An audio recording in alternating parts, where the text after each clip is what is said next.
کا مصنون طریقہ یہ ہے کہ پاک برتن میں پانی لے کر اونچی جگہ پر بیٹھ جائیں اور اونچی جگہ پر بیٹھ کر پھر آپ نے بسم اللہ الرحمن الرحیم پڑھنا ہے۔ بسم اللہ پڑھنے کے بعد جو آپ کے پاس پانی ہوگا، پانی 1.5 سیر پانی وضو کے لیے اور 4 سیر پانی ہوتا ہے غسل کے لیے، یہ مستحب لکھا ہے فتاوی رشیدیہ وغیرہ نے۔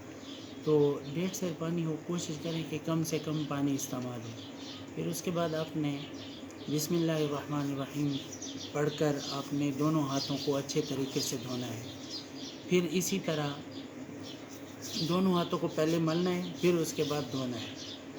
تو مفتی طارق مسعود صاحب تو کہہ رہے تھے کہ بھئی ایک ہاتھ سے ٹونٹی کو بند کریں، پہلے ہاتھوں کو مل لیں، پھر اس کے بعد پھر چلیں۔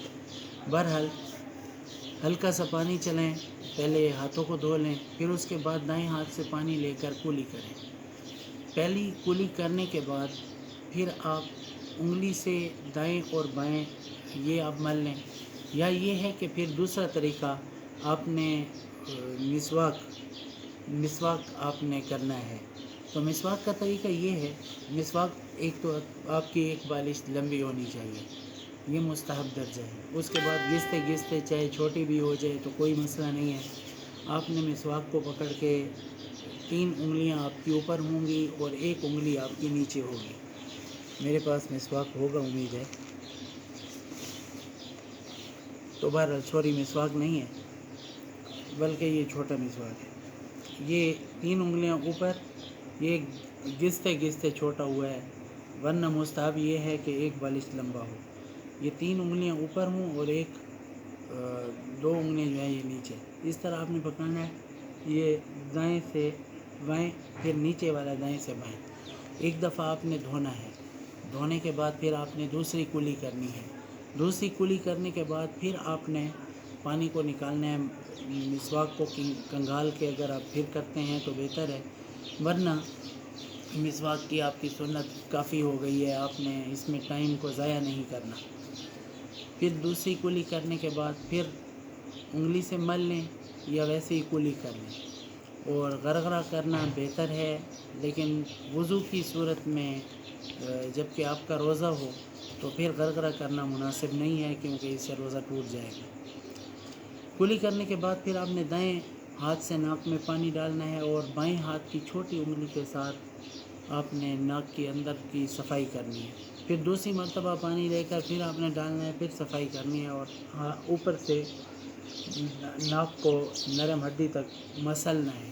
مل کے پھر آپ نے تیسری مرتبہ پانی ڈال کے ناک کو جھاڑ لینا ہے۔ ناک کو نیچے سے صاف بھی کر لیں تاکہ کوئی غلاظت وغیرہ ناک پر لگی ہوئی نظر نہ آئے۔ پھر اس کے بعد آپ نے منہ دھونا ہے۔ منہ دھونے کے لیے آپ نے جس طرح ہاتھوں کا کٹورا بنتا ہے، اس طرح کٹورا بنانے کے بعد آپ نے منہ پر چھینٹا لگانا ہے۔ جیسے ہی آپ چھینٹا لگائیں گے تو یہ والے آپ کے جو اوپر کے انگلیوں کے پورے ہیں یہ پیشانی کے بالوں سے ٹکرائیں گے، یہ اس طرح۔ ایک دفعہ منہ پر چھینٹا مارنے کے بعد آپ نے اچھے طریقے سے منہ پر ہاتھ ملنا ہے، اور پھر اسی طرح آنکھوں کو بھی ملنا ہے۔ آنکھوں کے اندر اکثر گند ٹھہرا ہوتا ہے تو اس کو مل کے آپ نے صاف کرنا ہے۔ پھر اسی طرح ناک کو اوپر سے اچھے طریقے سے منہ کو مل کے دھونا ہے۔ پھر دائیں ہاتھ میں پانی لے کر داڑھی کو بھگونا ہے۔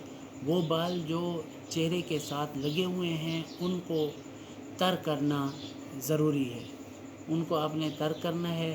اسی طرح پیشانی کے بالوں سے لے کر تھوڑی کے نیچے تک، اور ایک کان کی لو سے دوسرے کان کی لو تک یہ فرض ہے۔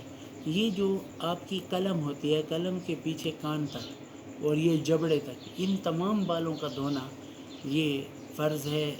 اور جو لحیہ کی 2 قسمیں ہیں، داڑھی کی 2 قسمیں، ایک چھوٹی داڑھی ہے، ایک بڑی۔ جو بڑی داڑھی ہے اس کے سارے بالوں کو دھونا فرض نہیں ہے۔ چہرے کے ساتھ جو بال لگے ہوئے ہیں ان کا دھونا فرض ہے، جو نیچے لٹکے ہوئے ہیں ان میں دھونا فرض نہیں ہے۔ اچھا، داڑھی کا جب آپ نے پانی ڈال لیا پھر داڑھی کا خلال کرنا ہے۔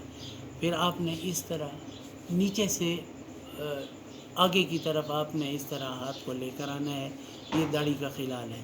پھر اس کے بعد آپ نے دائیں ہاتھ کو دھونا ہے۔ دائیں ہاتھ کو دھونے کا طریقہ یہ ہے کہ آپ نے ٹونٹی کے نیچے پانی ڈالا اس طرح، تو یہ پانی بالکل سیدھا آپ کے اس طرف آئے گا۔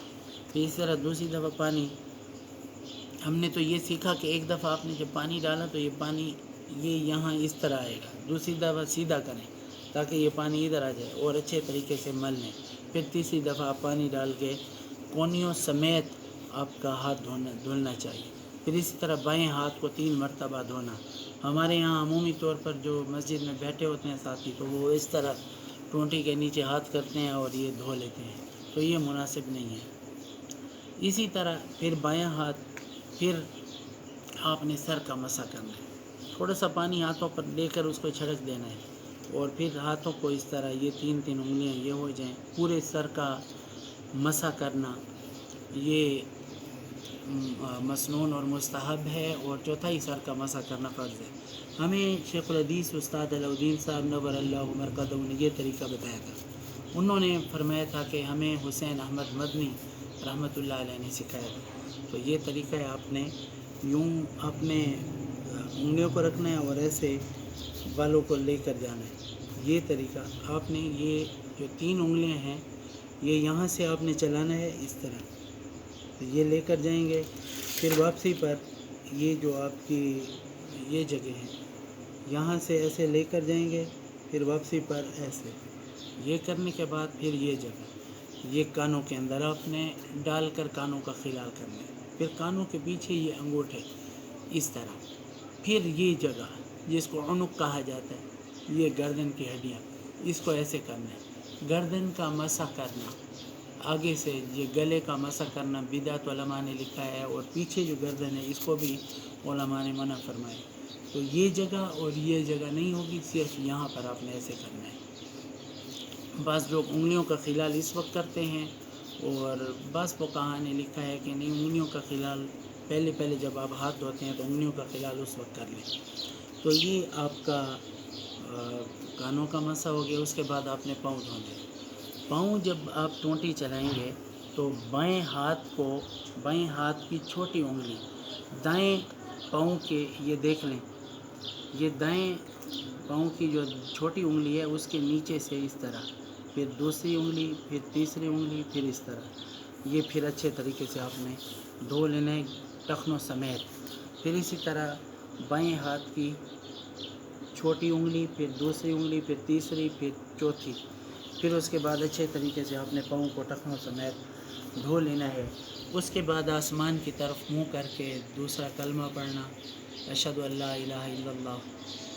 فتاوی رحیمیہ کے اندر آیا ہے کہ آسمان کی طرف انگلی اٹھا کے اشارہ کر کے پڑھنا، یہ بھی بہترین عمل ہے، بزرگوں نے لکھا ہے، اور دوسرا کلمہ وغیرہ پڑھیں۔ درمیان میں جو دعائیں ہیں بسم اللہ سے آپ نے شروع کرنا ہے اور آخر تک، اور وضو کی نیت یہ ہے کہ میں پاکی حاصل کرنے کے لیے، ناپاکی کو دور کرنے کے لیے، اور اپنی نماز کو، عبادات کو بہتر بنانے کے لیے، پورا کرنے کے لیے میں وضو کرتا ہوں، تو یہ وضو کا طریقہ ہے۔ اللہم اجعلنی من التوابین واجعلنی من المتطہرین، یہ درمیان کی دعا ہے، شروع میں بسم اللہ پڑھنے، اور بعض دفعہ بسم اللہ وعلی ملت رسول اللہ، یہ دعا بھی پڑھی جاتی ہے۔ آخر میں دوسرا کلمہ پڑھنا اور تشہد پڑھنا، سورۃ القدر پڑھنا، علماء نے لکھا ہے کہ اس کی بصیرت میں کمی نہیں ہوگی جو سورۃ القدر پڑھے گا۔ اللہ تعالیٰ عمل کی توفیق عطا فرمائے۔ باقی جو مسئلے آپ نے پوچھنے ہیں تو وہ پوچھ سکتے ہیں۔